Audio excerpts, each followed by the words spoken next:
Someone said something to you recently. Maybe it was at work. Maybe it was at dinner. Maybe it was a text message, just a few words, casual, almost offhand. And on the surface, it was nothing. It was the kind of thing that if you tried to explain it to someone else, they would say you were overreacting. But you felt it. You felt your chest tighten. You felt your jaw shift. You felt something hot rise from your stomach into your throat, not quite anger, not quite sadness, but something older than both. Something that recognized what just happened even before your mind could form the word for it. And then you did what you always do. You swallowed it. You smiled. You adjusted. You moved on. You told yourself it was not a big deal. You told yourself they did not mean it that way. You told yourself that being the bigger person means absorbing the hit quietly and continuing as if nothing happened. And now, hours later, maybe days later, you are still carrying it. Not because you are weak, not because you cannot let things go, but because something inside you knows, with the certainty of bone, that what happened was not nothing. That smile you gave was not peace. It was a receipt. It was proof that you accepted a price that was too low for what you are worth. Here is what I want you to understand, not as an idea, but as something you feel in the weight of your own experience. You will never teach anyone to respect you by explaining that you deserve it. You will only teach them by what you are willing to stay for and what you are willing to leave. Every time you remain in a moment that diminishes you, you are not being patient. You are renegotiating the contract, and each time the price drops. That is what this is about. Not anger, not revenge, not walls. Something quieter than all of that. Something that most people never learn. Not because it is complicated, but because it is uncomfortable. Let us begin where it begins, with the agreement you never knew you signed. The invisible contract. There is a contract that exists between you and every person in your life. You did not write it. You did not sign it. But it is real and it is enforced every single day, not by words, but by what you do when the line is crossed. Most people believe respect is something they earn through achievement, through kindness, through patience, through proving again and again that they are good enough to be treated well. But respect does not work that way. Respect is not a reward, it is a boundary, and boundaries are not set by what you say. They are set by what you do when someone steps past them. Think about this carefully. You have told people what you need. You have explained, sometimes with great patience, sometimes with tears, how their words affect you. You have given them the map, and they smiled, nodded, and walked across the line again the next day.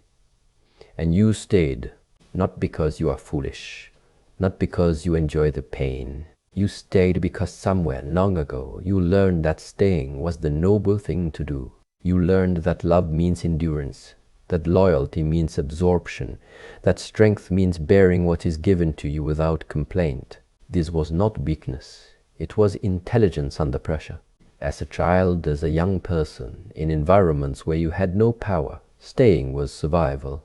Absorbing was smart, adjusting was the only option available. But you are no longer in that environment. The room has changed. Your power has changed, and yet the contract remains the same. The old agreement is still running, still accepting terms that your present self would never consciously choose. Here is the distinction most people miss. Patience is not the same as permission. Patience means you can hold discomfort without reacting blindly.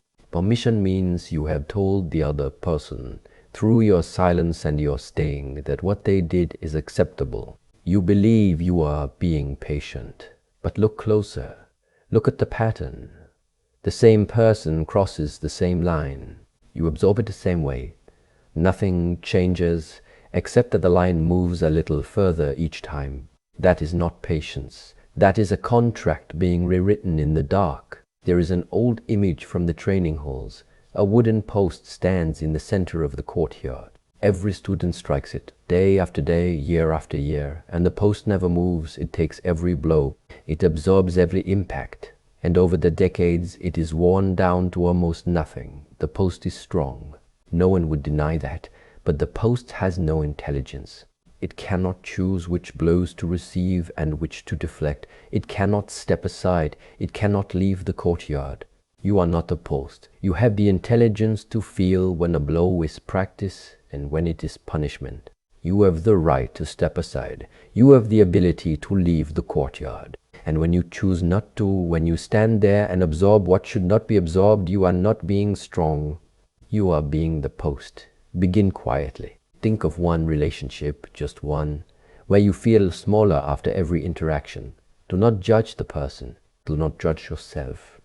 Just notice after we speak, do I feel more like myself or less? That noticing is the first crack in the contract. And once the contract is visible, something else becomes impossible to ignore. The lie of earning what is already yours. There is a deep tiredness that comes not from what you do, but from what you keep trying to prove. You wake up and without realizing it, you begin performing.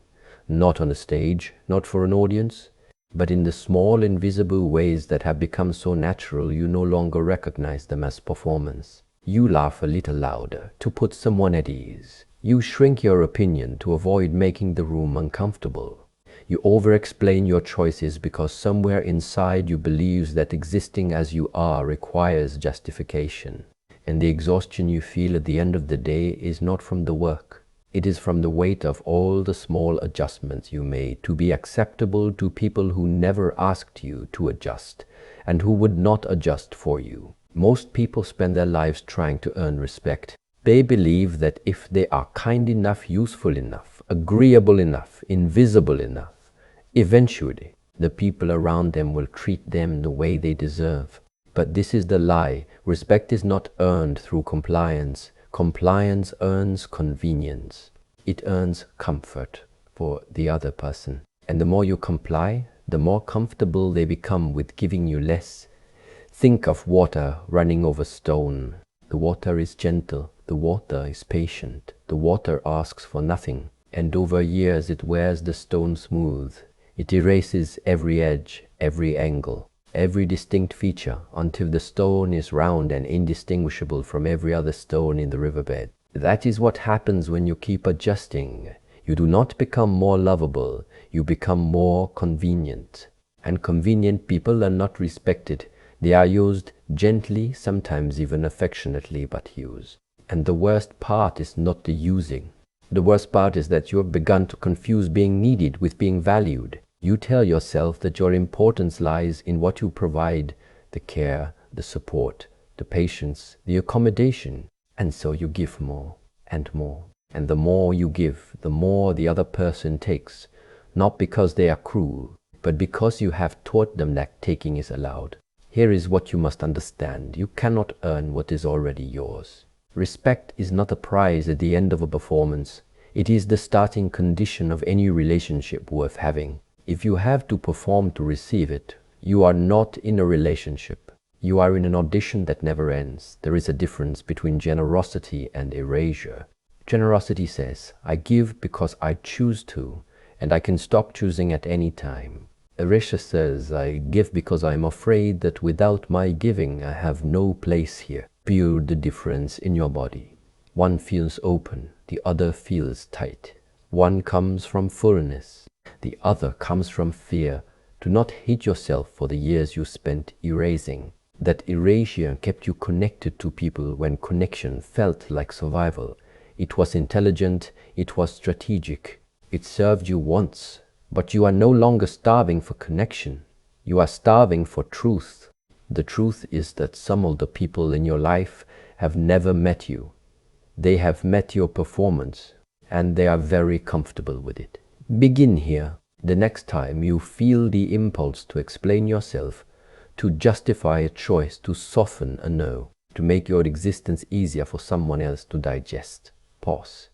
Feel the impulse in your body. Notice where it lives, and then, just once, let the silence be your answer.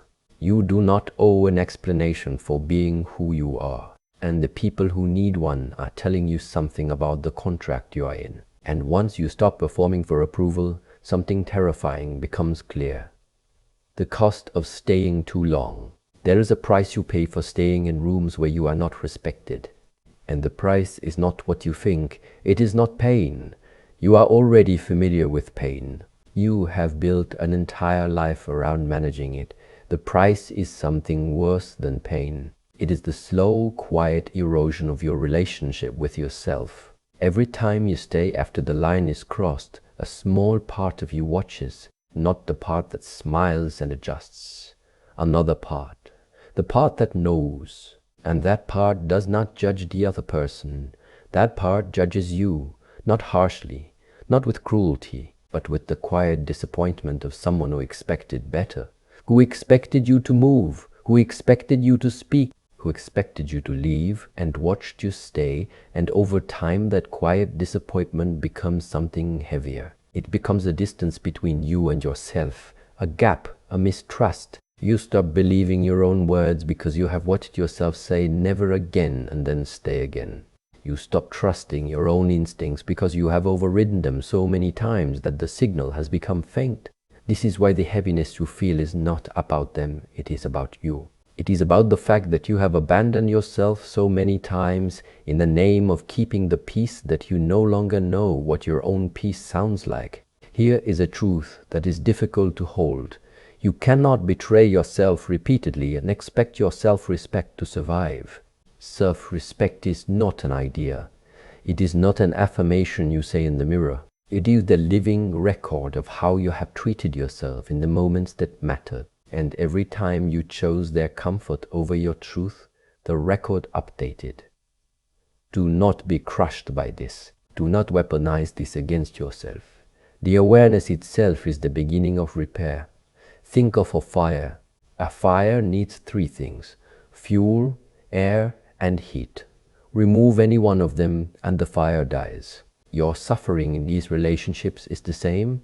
It needs your presence. It needs your silence. It needs your willingness to return. You cannot control whether someone disrespects you. That is their choice. But you can remove your presence. You can remove your silence. You can remove your willingness to stand in the same room where the fire burns you.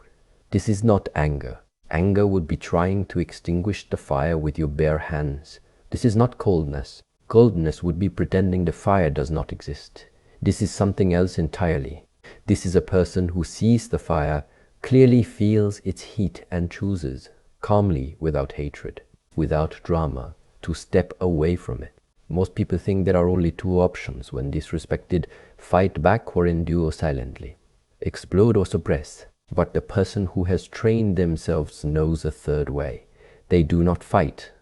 They do not suppress. They simply withdraw their presence, not as punishment, not as manipulation, but as a natural response. The way your hand moves away from a hot surface, no decision is needed, no anger is required. The hand simply knows it does not belong there. Can you leave without needing the other person to understand why? Can you step back without making it a war? Can you protect yourself without becoming someone you do not recognize? Can you walk away from someone you love without walking away from love itself? These are not easy questions. And the answers do not come from thinking. They come from practice. Begin with the smallest version. The next time you feel diminished in a conversation, not attacked, not insulted, just subtly reduced, do not smile through it. Do not explain your discomfort. Simply end the conversation, gently, clearly, without apology. I need to step away. 4 words, no explanation, no justification. Just the honest act of removing yourself from a space that no longer serves you. You will feel guilty. That guilt is the old contract, protesting its revision. Let it protest. Guilt is not always a sign that you have done wrong. Sometimes it is a sign that you are doing something you were never taught to do. And once you have practiced leaving the small rooms, you will begin to see something you could not see before. IV. What real respect looks like from the inside. Let me tell you something that may surprise you. Respect, real respect, the kind you have been searching for, does not feel the way you think it feels. It does not feel like victory.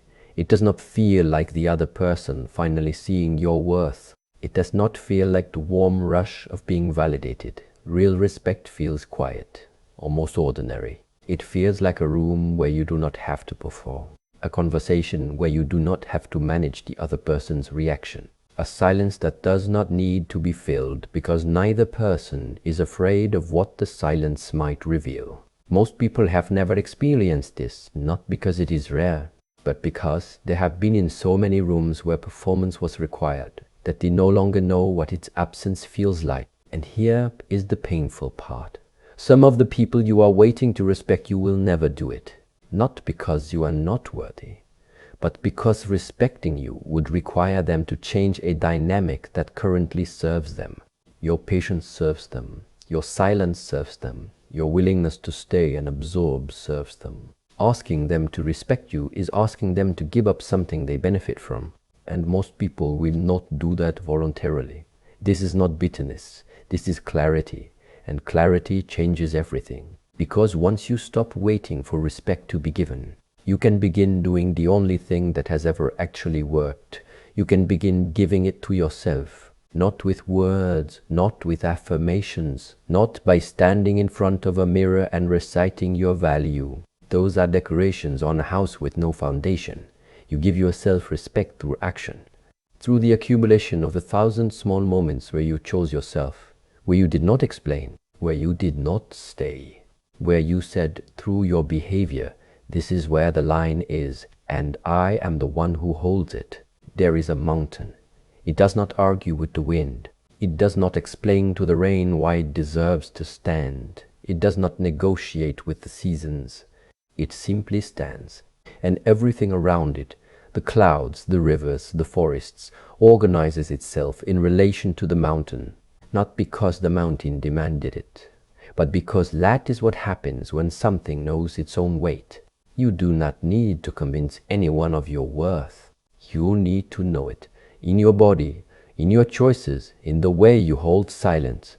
And when you know it, the world rearranges itself around that knowing, not immediately, not perfectly, but eventually. And the rearrangement is not something you engineer. It is something that happens as a consequence of standing still in your own truth. This does not mean rigidity. It does not mean becoming cold or unreachable. The mountain is not cold. It is covered in life. Trees, streams, animals, flowers. But the life exists because the mountain is stable, because it does not shift with every wind. You can be warm without being soft. You can be open without being unguarded. You can love people without giving them permission to reduce you. These are not contradictions. They are the marks of someone who has stopped confusing kindness with compliance. Begin with your own reflection. Ask yourself, not with judgment, but with honest curiosity. When was the last time you chose yourself without apologizing for it? When was the last time you held a boundary and did not immediately soften it with an explanation? When was the last time you sat in someone's disappointment without rushing to fix it? If you cannot remember, that is not failure, that is information. It tells you where the practice begins, the practice of living with your own weight. You will not learn this from a single conversation. You will not learn it from a single moment of clarity. You will learn it the way stone learns the shape of water, slowly through repetition, through showing up again and again to the same practice until it becomes not something you do, but something you are. Every day is the training hole. Every interaction is practice, not the dramatic ones, not the arguments and confrontations. The small ones, the ordinary ones, the ones that happen so quickly you barely notice them. Someone interrupts you. Do you continue speaking or do you surrender your sentence? Someone dismisses your idea. Do you hold it or let it dissolve in the air? Someone makes a joke at your expense. Do you laugh along or do you let the silence after the joke speak for itself? These are not small things. These are the places where the contract is rewritten every day, not in the crisis, in the ordinary. And the practice is not about winning these moments. It is about being present for them.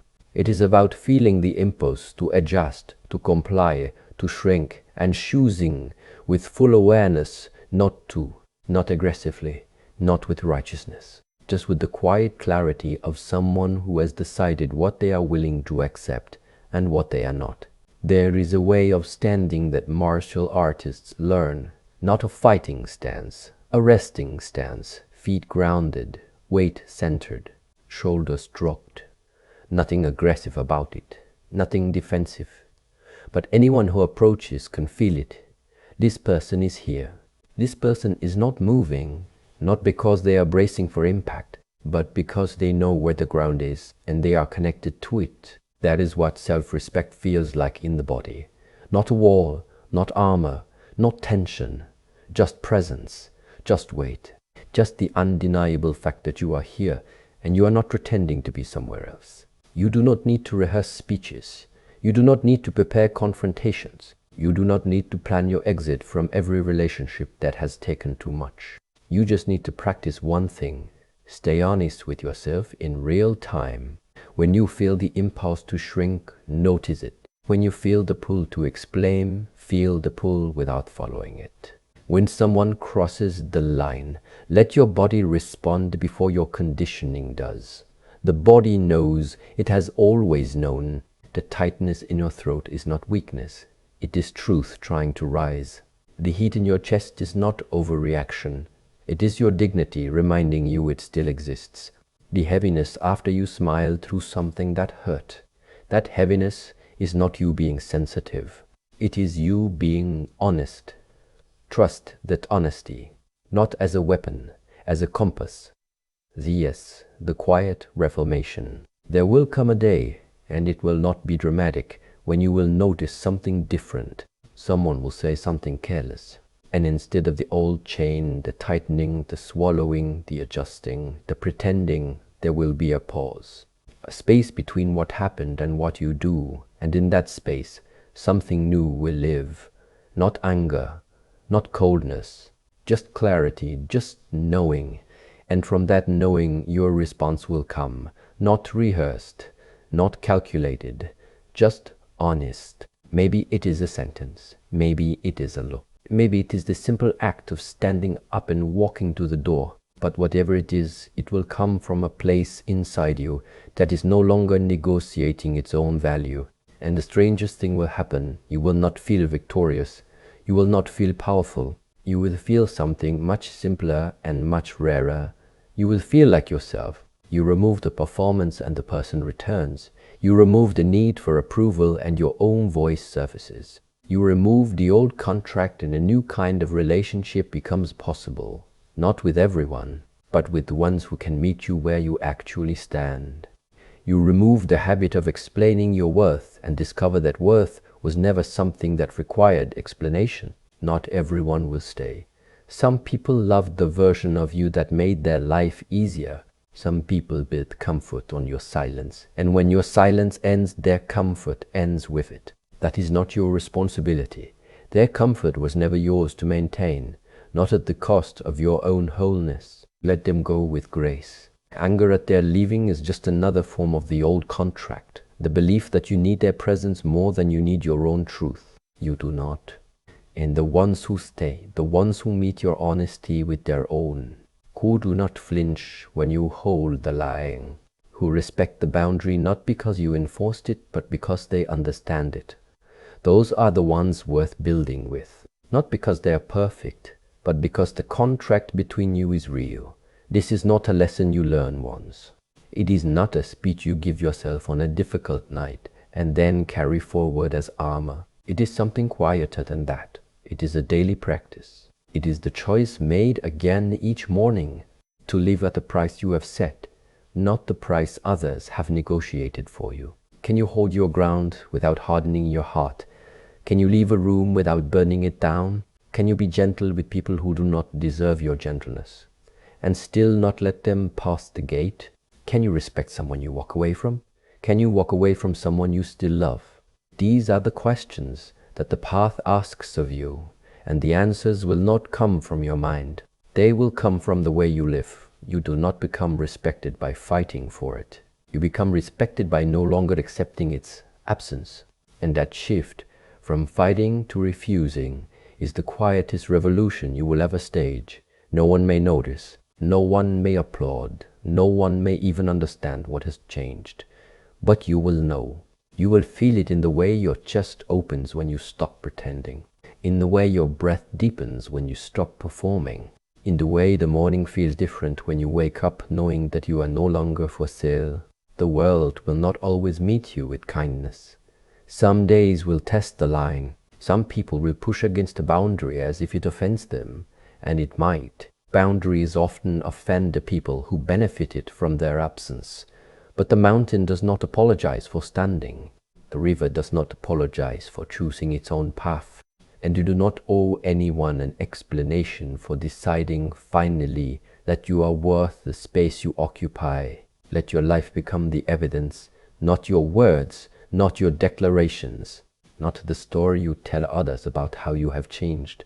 Your life, the way you enter a room, the way you leave one, the way you hold a silence that once would have made you speak, the way you meet your own eyes in the mirror and do not look away. That is where respect lives, not in what others give you, in what you refuse to give away. Begin tonight, not tomorrow, tonight, with one choice, one moment where you choose truth over comfort, where you choose yourself over the performance. It will be small, it will be quiet, no one may see it, but you will, and that is where everything changes.